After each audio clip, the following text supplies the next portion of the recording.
Pendant qu'on échange des compliments capillaires, Romain Canuti et moi-même, on va quand même se pencher sur ce match de mercredi avec l'avant-match.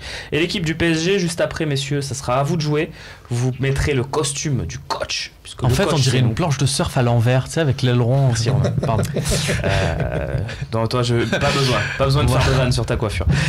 On passe tout de suite donc à la compo possible du PSG. On dit bien, il y a écrit probable, mais c'est plus possible parce qu'il y a beaucoup de solutions évidemment pour Paris. Certainement que la charnière et le gardien seront ceux-là puisque Marquinhos est forfait pour ce match. Ça vient d'être annoncé. Neymar ne sera pas là non plus. C'est quasiment ça serait du suicide que de l'aligner de la part d'Unai Emery. Alves est suspendu. Voilà, donc on pense que la défense. Berchiche est incertain. Donc la défense, ça devrait être ça. Après, au milieu de terrain, d'après les propos d'Emery, moi j'étais en conférence de presse hier, clairement, on sentait que ça serait Thiago Motta qui jouerait en numéro 6. Donc on a déjà nos 6 joueurs de la base défensive. Le bébé il joue. Comment ? Le bébé il joue. C'est qui bébé ? Le monsieur qui veut pas sortir et laisser rentrer Di Maria. Le bébé. Ah, il a 15 ans et demi, ça fait 2 jours qu'il joue au foot, il veut pas sortir. Ah, Mbappé. Ah non, on n'a pas le droit de sortir, monsieur. Ouais. C'était choquant cette scène d'ailleurs. Ouais. On l'a peut-être pas vu. Si, moi je l'ai vu. On n'a pas le droit de sortir, lui. Il est sorti à 2 à l'heure, il a même pas regardé son coach, c'est incroyable. Mais bon, bref. Surtout, est-il vraiment meilleur que Di Maria ? C'est un autre débat, chacun ses goûts. Pour revenir à ce qu'on disait tout à l'heure, donc c'est quand même la moitié des joueurs qui tournent. Et effectivement, quand tu regardes cette équipe, tu te dis pas c'est l'équipe B. Non, voilà. Tu te dis c'est l'équipe éventuellement A', voire entre A et A'. Donc, après, il peut peut-être faire un turnover un peu plus poussé. Il y a des joueurs comme Pastore qu'on n'a pas mis dans le 11. Et je pense qu'il y sera au final. Pastore, soit à la place de Mbappé. Ça m'étonnerait qu'ils mettent pas Mbappé parce il a fait sortir justement, à mon avis, en vue du match contre. Ça peut être Cavani ou ça peut être Rabiot et Verratti qui peuvent tourner. Après, là, c'est une configuration très offensive. Mais bon, comme ils auront le ballon.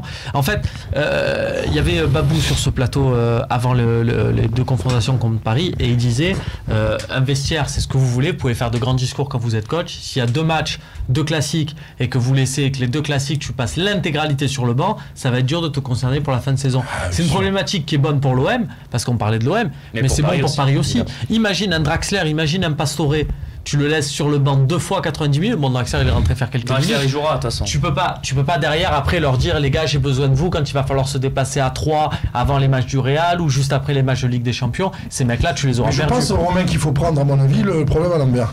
Enfin de l'autre côté de la lorgnette parce que là on a Kurzawa, on peut le faire dégoupiller parce qu'on va tenter des pressings latéraux, on va se jeter dans la bataille quand même, c'est la Coupe de France. Et de l'autre côté il met Meunier, je suis inquiet parce que Meunier est intelligent. Si tu mets le gourou de la secte Alves, le gourou de la secte des Brésiliens, si tu le mets là-bas, il est suspendu. Putain de dommage. Si tu as les 2 fatigués de chaque côté, tu peux les faire dégoupiller. Mais tu les avais là, les 2 fatigués, comme tu dis. Oui, non mais bon, il y a Neymar. Non mais là, il n'y a pas Neymar. Il y avait Neymar qui faisait que pleurnicher, tomber par terre, tomber. On a été déconcentré par ça. Mais si tu avais les 2 là, les faiblesses, elles sont là, en tout cas. Ok.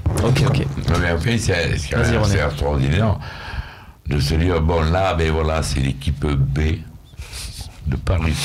Non, c'est pas l'équipe B, il y a quand même beaucoup de. Tu laisses quand même Cavani, Mbappé, Kurzawa. Et encore entreprise. De toute façon, Paris, ils ont 19-20 joueurs comme ça, là, de ce niveau-là. Et après, ils ont plus rien. Voilà, ils ont 20 joueurs. Attention, le match. Je te disais tout à l'heure, Paris a 2 équipes qui peuvent jouer contre le Real, mais il n'y en a qu'une qui pourra jouer contre le Real. Combien de joueurs prétendent à jouer mardi contre le Real là-dedans ? Parce qu'ils ne vont pas vouloir se blesser. 6 jours. Ils vont pas vouloir se blesser. Bien sûr. Combien de joueurs prétendent à jouer là ? Donc le match de Coupe de France, à la limite, de la façon dont on y met de l'intensité et de la rigueur, on va se qualifier. Parce que là, il y en a plein qui ne voudront pas se blesser. C'est positif. Aussi, on peut finir là-dessus et passer au coach c'est nous. Ce que vous en pensez. Très bien. Allez, le coach c'est nous.